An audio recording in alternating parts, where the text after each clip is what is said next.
from Jeny's Tattletales, and today we have the very lovely Klaude Walters from Canada here with us, and she writes a beautiful memoir called Suicide Kills. And why don't you show us the book? I love it.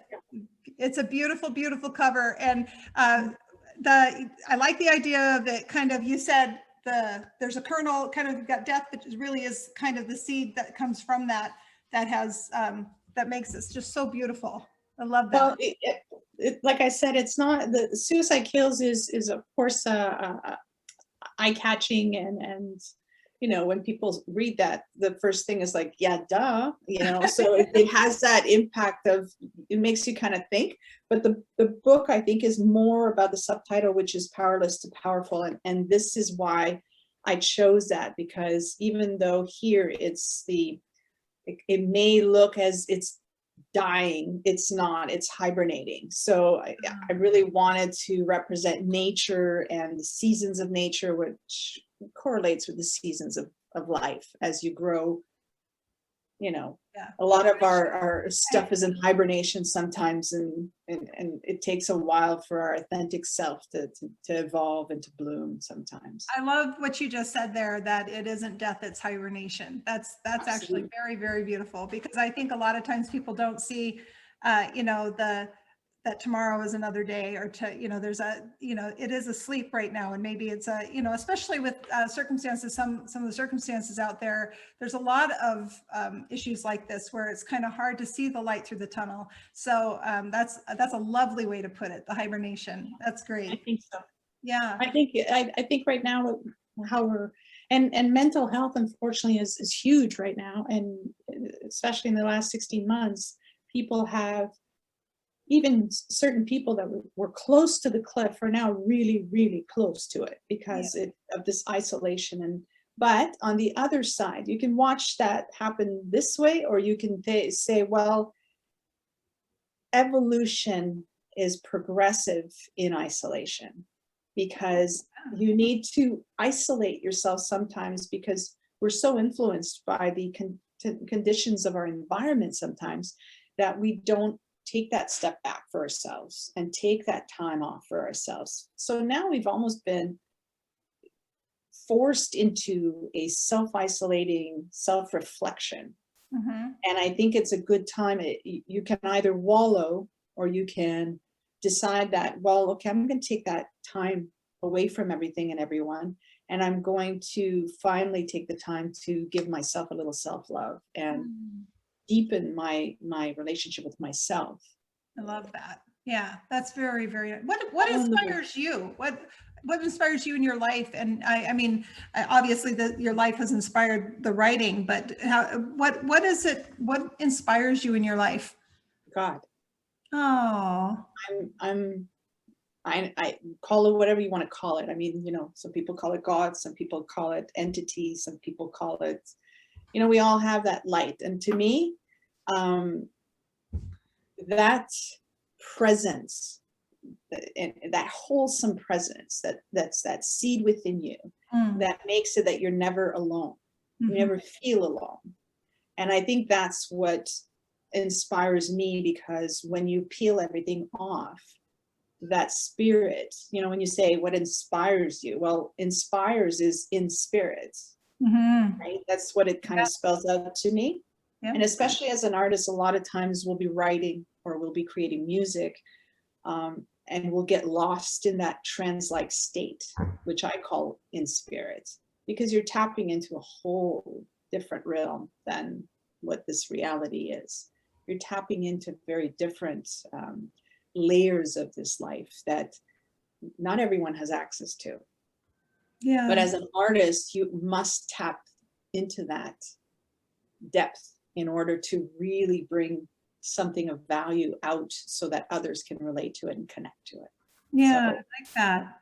Why don't you tell us a little bit about this project, because you did say that you've set it to music, and I mean, it sounds like, and it's kind of more like a theater production, and you know, all these different things, and I find that really interesting because I haven't heard that approach before. So why don't you give us a little? I know that I try to do questions that aren't like what everybody else does. But this is one of those questions because you have to, you want to know what people's thought process was in everything. So tell us a little bit about this whole book, your book and everything. Well, I've always wanted to be an author. I've wanted to be an author since I was knee-high to a grasshopper. But I'm also a musician and an artist and a singer. And so I think I went naturally towards singing and songwriting because it was like a natural gift, that God-given gift. An author was more of a scary dream that I carried my whole life through. And I knew that if I did it and I didn't do a good job, then that dream would disappear. And it was such a big, huge one for me that I really wanted the first one to be something special. Yeah. So I kind of used a little bit of my musicality as a crutch, to be honest, in this. So I said, I've never really, and this was inspired by Disney books that I had when I was a very young little girl. You remember those little books? I don't know. The little gold leaf on the side? You remember? And then, oh, of course I remember. 45, and then you'd open the book, and then every time on the 45, you'd hear like ding. Yeah. You knew to turn a page, right? Exactly. I one of the ways that I learned to read. It was I was just talking about those the other day too. The gold leaf little things. Yes, that's right. Beautiful. So I kind of thought of that, and I thought I love movies, and I love the way music plays such a big role in all of the different scenes, and it takes you on a journey. And I thought, how can I recreate the same kind of thing for people when they're reading a book? Yeah. So I thought, okay, well, what if I write an album that matches the book? And instead, of course, of putting the physical, in the book, you'd have like access to it, and then you could read a chapter, listen to the song, and feel a deeper connection to the actual material that you were reading. Yeah. So that's how it kind of happened. And then as I was, pondering on that, I thought, well, the memoir, it's a memoir, definitely a memoir, but it also has 3 sections per chapter. The first section is about the story, and it's written a bit like a diary. So they're very different chapters, very different experiences. So it's not one story, it's multitudes of little toxic stories in a way. But they're dark in a sense, but they're real. It happens to people every day. So I wanted to be authentic, and I didn't want to lie about it, and I didn't want to sugarcoat it. So each chapter has the story so that you can connect as the reader if it's something that you've lived through. Then the second part of the chapter is lessons learned. So it's that moment where I take a step back from that story and go, okay, well, this is what it taught me, and this is what it taught me, and this is how I transcended that.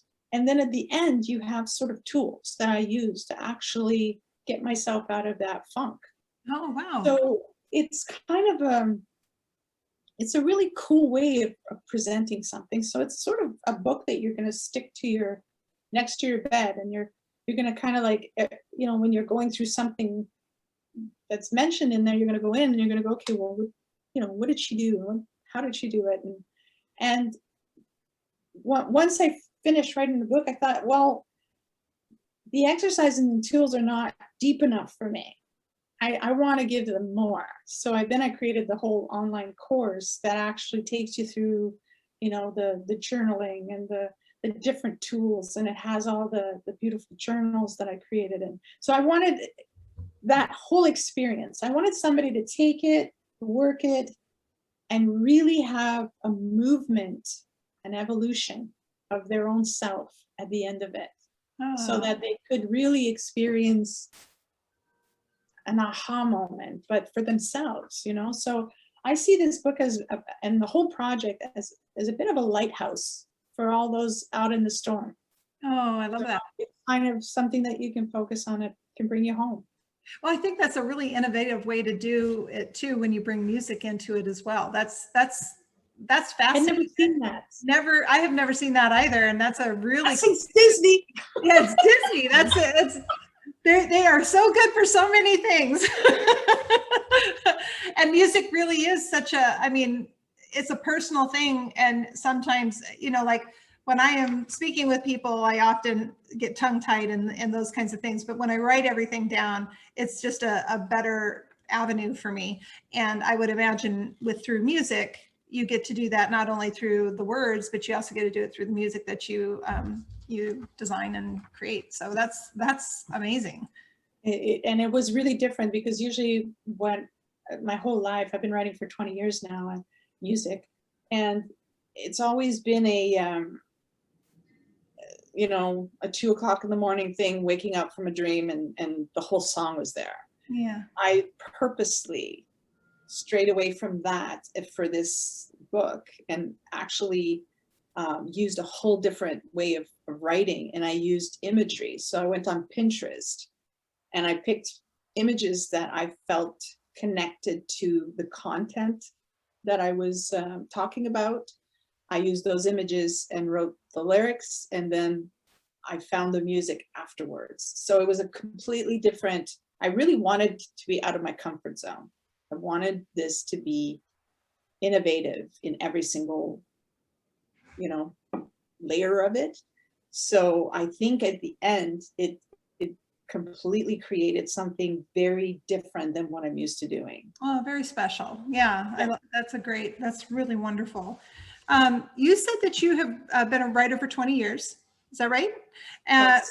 What other books? So is this your first biography or first memoir that you've written, or what do you typically write? I basically my whole life I've been a songwriter. So poetry, songwriting is very similar, and it's what I've always wrote. But a few years back, I also have had a weird parallel career in finance. Oh, that's a direction I did not think you were going to go. I was telling her that your bio is very business oriented. Yeah, exactly. And I've had a parallel career in artistry and finance at the exact same time. I've had as much time on this side and this side. So I'm not your typical artist, you know, I'm very business oriented and very finance oriented. So I wrote a financial book called Credit 101. Oh, okay. Which was again a very in-depth book about helping people manage their money, understand their relationship with money, understand what I'm very big on understanding your relationship, your spiritual relationship with things. So sometimes, like in the book, I say a lot of people cut themselves off of money coming to them because of their negative thought pattern or their limiting mindset about money and what it means to them or what their experience has been with that. So I think that limitless mindset is a big chapter in my new book, and it gravitates in all areas of your life, the way that your mind is set. So if you begin with a limitless kind of approach to life, then nothing is fearful to you. Nothing holds you back. Yeah. You know, you'll go after everything you want. I actually I don't remember what, it was some kind of a conference that I had attended, and they had said something similar to what you just said, and that money comes to you in all kinds of different ways. And one of the ways to do it is to respect it. And so it had said something about you should never just throw your money in your purse. You should never just throw your coins down at the bottom. You should make sure that they're all facing the same direction and they're in their different compartments and it's respected. And I always thought that was so interesting. And funny enough, I started doing it just because I just did it, and now it's habits. But I understand what you're saying there, because you know, things are subliminal, you know, not just with money, but with just almost anything. That law of attraction kind of deal. Absolutely. I'm a big believer in that. Yeah. You know, Think and Grow Rich. It's sad that the title kind of connotates more of money for people, but when Think and Grow Rich is rich in relationships, rich in finances, rich in food, rich in health. It's richness and abundance is not about just money. It's a whole different way of thinking. Yeah. And I have always been a big believer in that, and I still am. I do vision boards, and I'm going to show you something that probably is going to freak you out, but see, this is my vision board. Oh, look at that. I love And that. I've already accomplished a whole bunch of different things, but it's all in that principle of, you know, where your mind goes, the rest follows. And So having it Be there. careful what you give time to. I Yeah. always tell people, if you're negative and you're constantly wallowing in it, and I talk about that in the book in regards to when people, you know, have cancer or are raped or are lose someone. There's groups in the world for all of those things. And I've never believed in that, because you go there and you wallow in that storyline over and over and over again. Mhm. And all that does is keeps you grounded in that story. Instead, what I teach and what I say is learn that story, learn from it, learn the lessons from it, take that, move on, move forward. You know, you are not that story, you're multitudes of stories. So don't let one story be your story. Right. Yeah. You know? And I also like where you have your location of your board there. It's Oh, right over your desk where you can see it. Well, that's the idea with the vision boards. I actually, before I moved to Washington, I have vision boards too, but probably should start doing it again. Yeah. Because we moved, Yeah. move everything, it's packed up. I'm creating a course, actually. And that's my next thing, is that I'm going to create a course. I have all the videos done, and I'm looking for beta testers and to do it together. But I think it's a huge, huge thing that I want to encourage people to do. Yeah. Because no matter how dark it gets on the outside, if you keep the inside clean and happy and joyful and light, that takes you everywhere. Because you can't control anything here. Mhm. What you can control is how you see it, how you go through it, how you talk yourself into it. So, I mean, it's unfortunate because a lot of people don't teach that. It's Yeah. not taught in our schools. If we could teach our little kids, you know, that visualization impact and the way to see life and to build your life, to create the life that you want from very, very young, you know, instead of teaching them to I don't know, crazy stuff. Yeah. You know, why not teach them to dream and to discover what their element is, to discover what they're passionate about, and then throw them into that way.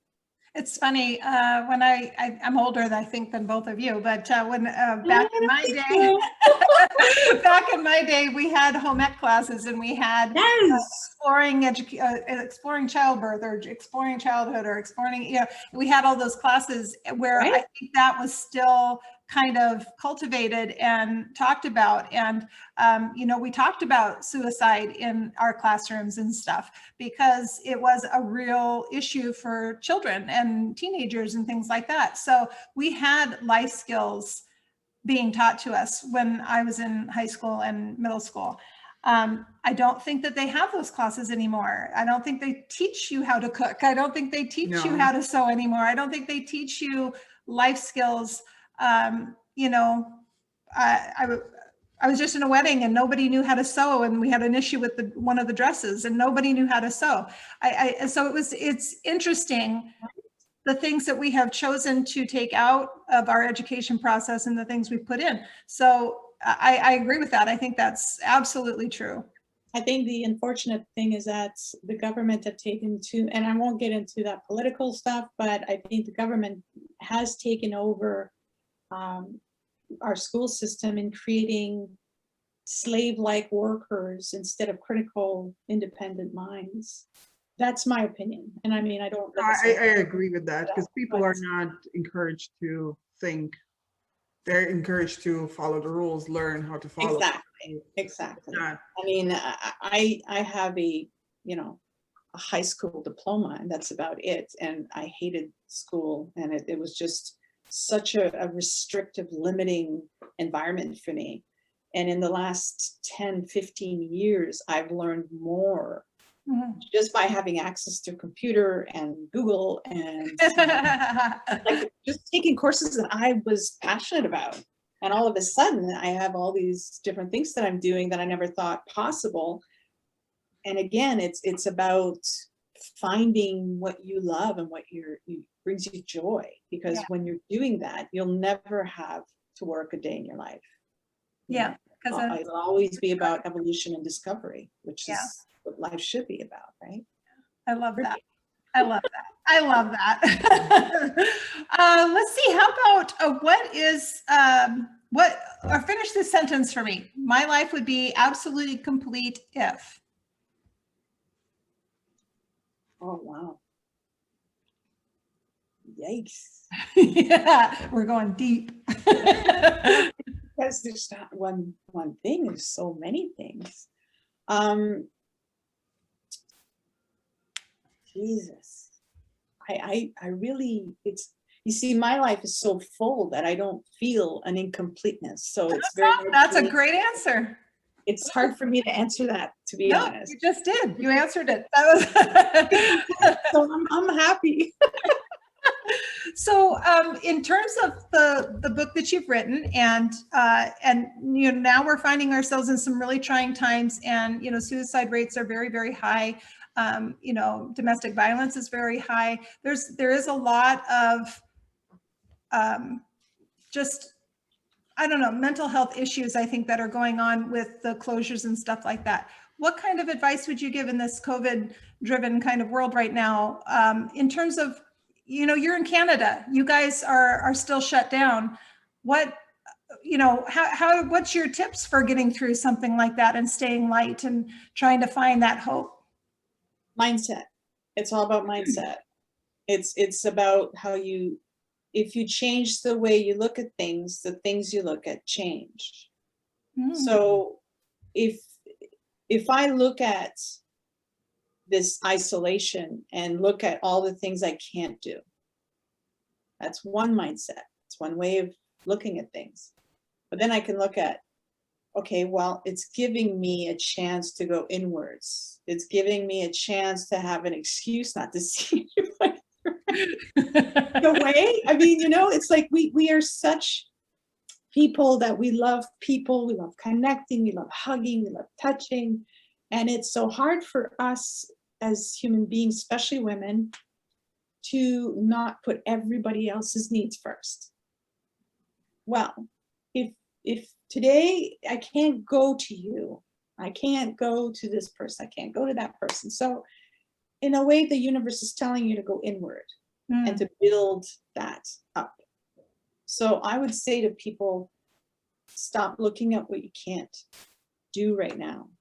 All the things that are, you know, that you can't do, and look at the things that you actually can. You have a lot of time right now on your hands. So educate yourself. Go online and find courses that motivate you. Get a new career. Maybe it's time for you to switch careers and do something you finally love. Maybe this is the moment where you realize that the mighty buck is not your, you know, it's not what you should be aiming for. Yeah. Maybe you should be aiming for finding your true joy and true passion in life, and then money will come because you'll be so passionate about it that it'll attract itself. Yeah. And if you are in a mental state where everything's dark, I've been there many times. I'm there every day. Like I struggle with mental health every day, but it's a choice. You know, when I look at fear, I always tell people, understand what fear spells. It's false evidence appearing real. That's what fear is. It's not real. It's made up in your mind. So if you can make up in your mind that, you know, you can be fearful of this and you can be fearful of that, well, your mind can also go the other way. You can embrace this and you can embrace that. So it's all in the way that you look at things. So if right now life, and I mean, it's easy for me to say in certain occasions, but if you read my book, you'll understand that I've been through a lot. And I've been through probably a lot of the things that people are going through right now. And the only way that I was able to grow and actually have joy and light in my heart and not succumb to a very dark place is two things. My belief in a greater essence than me, that created me, that lives within me, that is with me, that teaches me, guides me, and to believe in that seed. That's one thing, to have faith in things and myself. And the second one is mindset, is making a conscious choice every day to be a certain way. Yeah. Whether you like it or not, whether you think you're being authentic or not. There's many times where I wake up and I feel like I just want to crawl back into bed. My weighted blanket over my head and stay there for 2 days. I don't want to see anyone. I don't want to talk to anybody. But then I tipped my toe on the thing and I said, okay, I'm going to laugh. And then I'll put some music on, I'll put Staying Alive and I'll great. Or I Will Survive. You remember that song, I Will Survive? Absolutely. I'll put stuff like that. It'll make me laugh and make me smile, even if I have to spend an hour watching kitten videos on YouTube just to get it out of my system. Yeah. And then I'm ready to move on. So, but I do know though that there are certain people that are also addicted to that sorrow. Yeah. They're addicted to that story. Mm-hmm. And they identify that story so much and they victimize themselves so much that they embrace that victim mindset. Mm-hmm. And the only thing that does is keep you grounded in that. Yeah. And I think some people are not willing to get out of there. Yeah. Well, you have to be willing to change. Yeah. If you're now willing, nothing is going to change. Nobody can change anything for you. No. I keep telling people, don't read this book if you're looking for, that poor me thing. It's not that book. Yeah. The book is about, the kick in the butt and the, I can do this, the little train that could, and coming up the road and it's that constant, I'm not your friend. If you want to wallow, I'm not the girl you call. Yeah. Because I'm not the person who's going to go, oh my gosh. That happened again. Let me climb down in that with you. Yeah. I'm the girl you call when you're really on the edge of the cliff and you're really you're out of steam and you just want somebody to just pump you up. Like that coach of that football coach that that little speech he gives you right before you step foot on that ground. Yeah. I'm that person. Rah all the way, because I think life we only get one, as far as I know.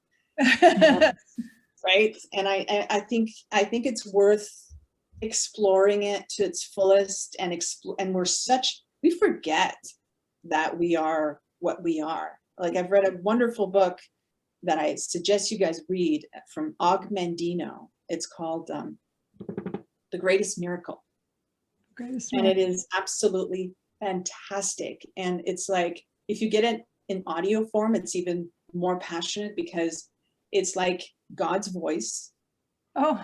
And it tells you all about who you are as a human being. All the things that you can see with your eyes and all the things you can hear and all the things you can feel. And it's sort of a memorandum.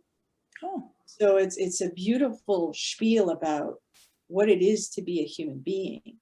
And you cannot be not moved after listening to that, because it's sort of a mantra that tells you, that fills you with gratitude, and all of a sudden you start bawling because you're like, I forgot the power of what I am. I forgot. And I think sometimes people that wallow into that depression, they forget how powerful they are. And that's why I named the book Powerless to Powerful, because I'm bringing people back to that power. Yeah. Wow. I just love that. I love that. I think we need more people like you in your corner rather than the wallower. We need more of the cheerleader, right? We need more of the or I've been maybe climbing down in the hole with you to help you because you know the way out, as opposed to just staying down in the hole. So that's Well, really it doesn't go anywhere, yeah. right? So Yeah. I like to go places. Yeah. Okay, well, so I guess my last question would be, what would you most like to say to the readers and listeners out there? Well, it's funny because as I took down my book and as I took down my vision board, this stuck to me, and it's funny because I think that's what I want to say. Know better, do better, be better. Oh, That's what I want to tell them. Know better, do better, be better. And to all of your listeners today, as a gift, and I'm sure you can put them in contact. I'll give you an email that they can email me to. And if they're interested, I will send them to a landing page for free, and they can get a copy of the book, get a PDF version. They can get access to the course, and they can get the album that goes with the book, so that they can have the experience. And if they're willing to do the work, then they will know better, do better, be better. That was perfect. I'm actually gonna do it. Yeah, I think that's really, really cool. So We have the time to do it now, right? yes, that's exactly right. No excuses. So Andrea is going to post in the notes below. She's going to post the links to all of these things that Klaude has talked about, and the links to her book and everything she just said there. So look for that down in the description. And I guess really, I just wanted to say thank you so much for being here with us today. It's been really, I'm going to admit, when I saw the title, I was like, okay, so we're going to have to try to put like kind of a little bit of a positive spin on this, but you don't need to put a positive spin on it. You hit it head on, which I really love and appreciate. So that was great. I think that was really, really wonderful. And if you would like to know more about Klaude, her website is claudewalters.ca. That's her website, and we will have links to her website, links to her book, links to all of these great things. And really, honestly, thank you so much for coming on with us today. Thank you. It's been my pleasure, and I really hope that your audience enjoys it. I'm super happy, and I hope that it helps. If it helps one person out there, then I will have done what I set out to do. Yeah, thank you for having me, and thank you for letting me talk about it. Oh, absolutely. Have a great, great day, and hopefully you guys will open up really soon. Okay, take care of yourself. Thank you. Okay, bye-bye. Bye-bye. Okay, I think that's going to wrap it up for Jeny's Tattletales today. I hope you have an absolutely splendid day, and I want to really thank you for joining me, and I hope to hear from you and see you next time.